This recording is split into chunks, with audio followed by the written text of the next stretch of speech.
Well, let's consider again what happened Tuesday in Pakistan, the Taliban attack on a school in Peshawar.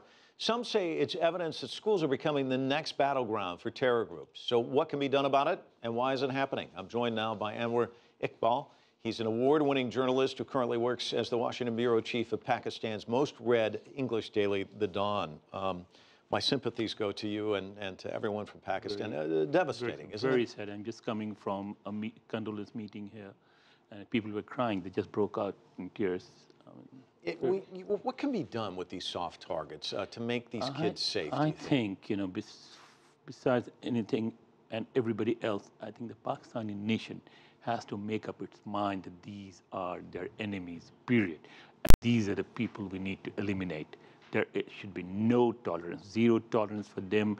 There is no place for them in the society, no negotiations, no meetings, nothing. Fight them out, eliminate them, destroy them. It's interesting. I was talking to an analyst earlier today who said you could probably go in Karachi, though, and ask people, do you think the Taliban did this? And some would say, no, the U.S. is behind it or this or that.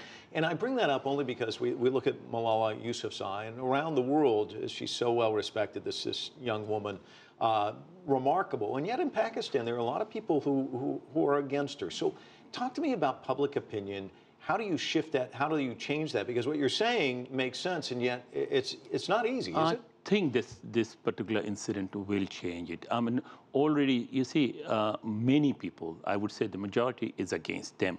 The problem is that when you bring a person on TV and he says that, oh, no, we should have a moderate foreign policy, we should do this, we should do that, that does not make news. But if you bring a mullah, and who says that, oh, you see a white man, kill him.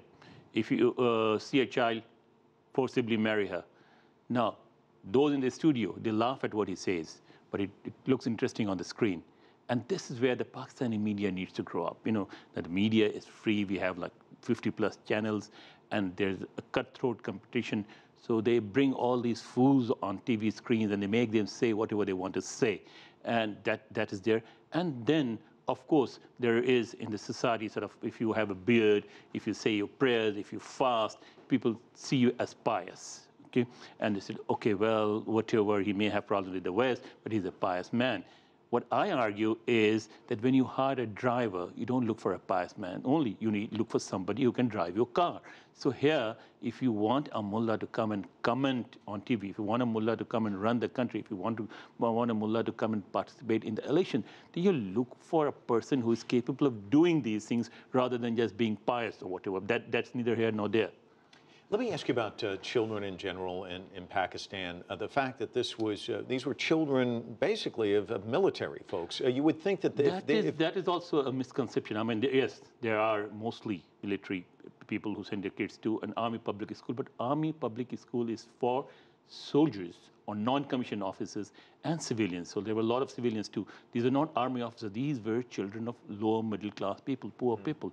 And they're always a soft target because schools for the rich have high boundary walls and security guards and everything. You can't enter those schools.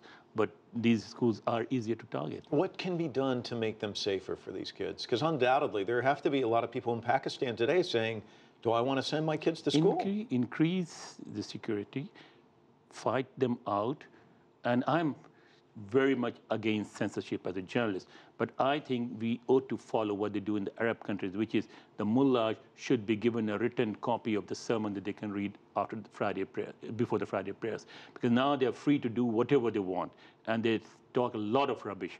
That should be stopped, and people should be told, as you say, that to turn the public opinion, what you need to tell them. The two incidents, there was one kid who said that there was a 2-year-old child in his class, and they walk in, they shoot others, they look at this child into the eyes, and they shoot him point blank, a 2-year-old kid.